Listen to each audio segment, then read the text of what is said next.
Berat nggak nih? Enggak kan? Asik kan? Padahal masih muda-muda tuh di belakang. Asik loh ngaji Nabi Muhammad SAW. Nggak mesti tua ngaji Nabi Muhammad SAW. Justru kalau udah tambah tua, tambah loading. Mumpung masih muda, mahir-mahirkan ilmu ini. Nanti mau jadi apa terserah. Pasti balik-balik jadi umat Nabi Muhammad SAW. Kita udah ketemu sama orang paling badung di Jawa sono. Balik pas nyebut Nabi Muhammad SAW nangis. Yang ngaji kitab tiap hari diajak sebut Nabi Muhammad SAW, nggak merinding, nggak menangis. Aneh. Bener ya?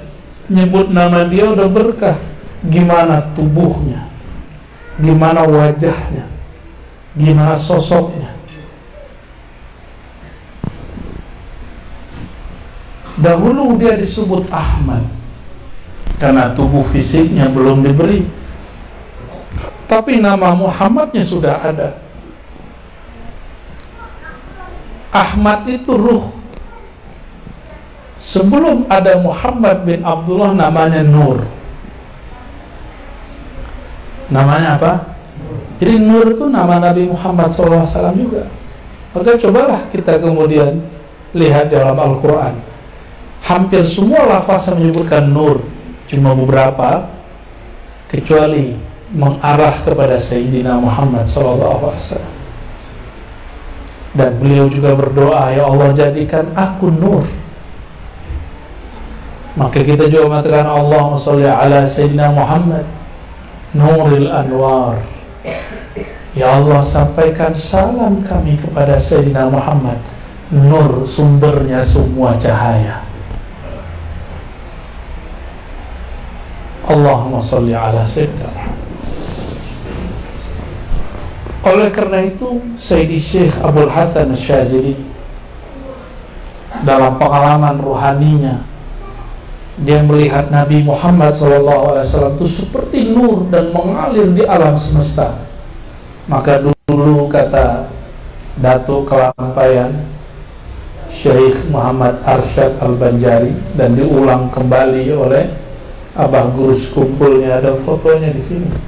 Jauh ke Sumatera, temu lagi foto beliau. Alhamdulillah.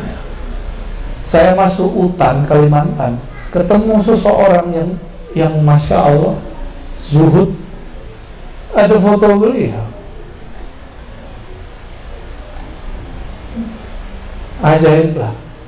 Ditanya oleh sahabat kita, ini foto dari mana? Kata orang ini, yang punya foto nganterin. Loh, yang punya foto kan sudah wafat. Wallahu a'lam, maksud dia saya nggak ngerti ya. Wallahu a'lam bis-shawab. Apa kata beliau? Ini kata ulama juga dari dulu. Tidak ada satu biji zarah pun, satu debu pun, satu tetes air pun di alam semesta, melainkan di situ ada percikan nur Sayyidina Muhammad SAW. Tubuh ini nur yang dipegang oleh Allah Subhanahu Wa Taala, nur riyadnya. Bagaimana dengan kolbu kita? Bagaimana dengan ruh? Wah, ini ada kaitan-kaitan semua. Maka apabila seseorang ingin mengenal Nabi Muhammad SAW, selain mengisahkan hidupnya, dia harus membawakan manakah nur itu pada dirinya. Di salah satu jalan menuju Allah, menyadari bahwa satu tetes di tubuh ini, satu sel di badan ini, sum-sum di badan ini, semuanya tercipta berasal dari nur Sayyidina Muhammad SAW. Dan nur itu dikumpulkan dan dipancarkan lewat wajah. Makanya dilarang seseorang memukul wajah. Kata Nabi SAW, la tadribu al-wajah, iyakum, hati-hati jauhi mukul wajah. Fa inna Adam khuliqa ala suratul Rahman. Karena Sayyidina Adam diciptakan, kalau tadi yad, sekarang kalimatnya lebih dahsyat lagi. Adam itu dicipta dengan suratan, surah kasih sayang Allah. Ar-Rahman itu juga nama Sayyidina Muhammad, yaitu sifat rahmah. Maka gak usah debat-debat kalau masalah, wah ini gak mungkin nih wajah Tuhan, bentuk Tuhan. Ini kan debat ahli kalam. Kalau ahli marifat seneng hadis ini. Justru hadis ini yang mereka suka. Hadis ini sahih, bahwa wajah Sayyidina Adam itulah wajah suratul Rahman. Ar-Rahman di situ, Rahman kasih sayang, yaitu nama dari rahmat. Siapakah yang disebut rahmat? Sayyidina Muhammad sallallahu alaihi wasallam. Jadi sirah nabawi itu, sirah berarti jalan, nabawi kenabian. Ada sirah nabawi nurnya, sirah nabawi ruhnya, ada sirah nabawi jasadnya sallallahu alaihi wasallam. Dia juga tubuh Sayyidina Muhammad bin Abdullah, itulah dia hakikat yang Allah zahirkan daripada nur Allah tabaraka wa ta'ala. Nur Allah ta'ala itu yang disebut Nur Muhammad, itulah hakikat daripada ruh Sayyidina Ahmad alaihi salatu wassalam. Maka dialah Ahmad, dialah Nur Muhammad, dialah Muhammad bin Abdullah, dia sama. Dan ini bukan reinkarnasi. Reinkarnasi ini satu alam, di satu masa. Apa arti reinkarnasi? Re, berulang, inkarnasi, kembali, masuk ke dalam tubuh. Kita tidak meyakini ruh menempati tubuh, tapi ruh itu hanya berkait dengan tubuh. Jika kaitnya diputus, namanya kematian.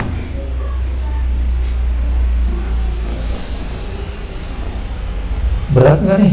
Enggak kan? Asik kan? Padahal masih muda-muda tuh di belakang. Asik loh ngaji Nabi Muhammad SAW. Nggak mesti tua ngaji Nabi Muhammad SAW. Justru kalau udah tambah tua, tambah loading. Mumpung masih muda, mahir-mahirkan ilmu ini. Nanti mau jadi apa terserah. Pasti balik-balik jadi umat Nabi Muhammad SAW. Kita udah ketemu sama orang paling Badung di Jawa sono. Balik pas nyebut Nabi Muhammad SAW nangis. Yang ngaji kitab tiap hari diajak sebut Nabi Muhammad SAW, nggak merinding, nggak menangis. Aneh. Kenapa? Yang bandel ini, yang pemaksiat ini, dia sadar dirinya bermaksiat, dia ingin kembali kepada Allah. Dia merasa hina di hadapan Allah. Nangis-nangis ketemu kita, peluk-peluk saya. Dia nggak tahu kalau saya juga banyak maksiat. Mungkin maksiat dia, maksiat saya hampir sama, bahkan mungkin lebih besar, karena kami tahu kalau kami melakukannya. Tapi karena kita membahas, mengisahkan Nabi Muhammad SAW, dia merindui Nabi Muhammad dan memeluk kita yang mencintai Nabi Muhammad SAW.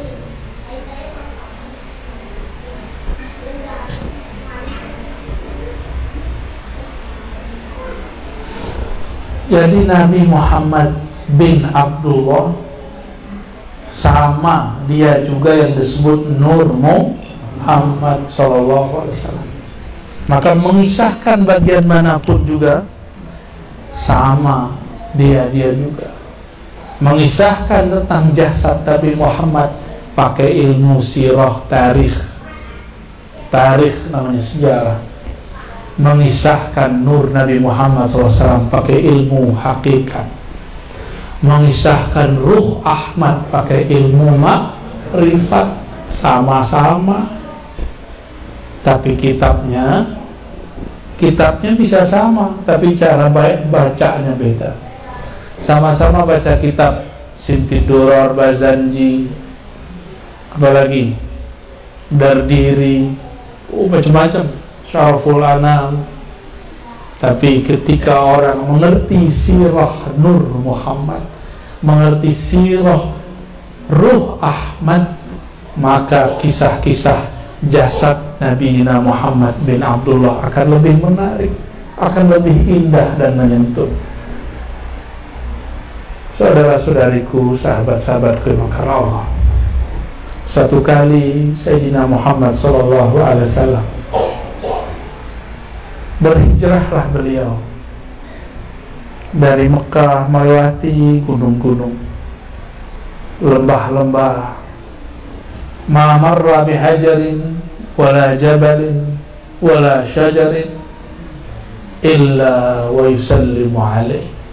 Tidaklah Nabi ketika hijrah itu lewat satu gunung, batu, pohon, rumput, kecuali semua benda tadi, pohon tadi, batu-batu tadi menyapa Rasulullah, menyambut.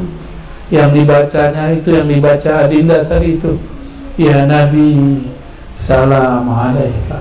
Senangnya mereka menyambut Nabi SAW lewat. Itulah batu-batu yang paling mulia di alam semesta, batu yang sempat menyapa baginda Nabi Muhammad SAW. Kalau batu yang yang kita pakai itu, ini saya lagi nggak pakai nih, dulu pak, buru-buru aja, seneng, baru mulai seneng. Semenjak ke kampung Abah Amiruddin, saya senang pakai apa namanya, cincin. Dulu nggak seneng. Dulu batu tuh sama aja bentuknya. Sekarang mulai tahu ini batunya bagus, ini nggak bagus. Cuma nggak ngerti namanya juga. Tapi batu yang paling mulia, batu yang mana? Batu yang dulu diinjak oleh Rasulullah, yang dipegang Sayyidina Rasulullah SAW, yang mengucapkan salam kepada Rasulullah SAW. Kalau batu bisa nyapa Rasulullah, berarti di batu itu ada ruh nggak? Ada ruh. Tapi ruhnya lain dengan ruh kita. Ruh dia belum sempurna. Ruhnya disebut ruh jamad, ruh yang tidak bergerak. Ruh jamad ini dia belum menemukan hakikat dirinya, tapi dia tahu bahwa dirinya bersumber dari Nabi Muhammad SAW.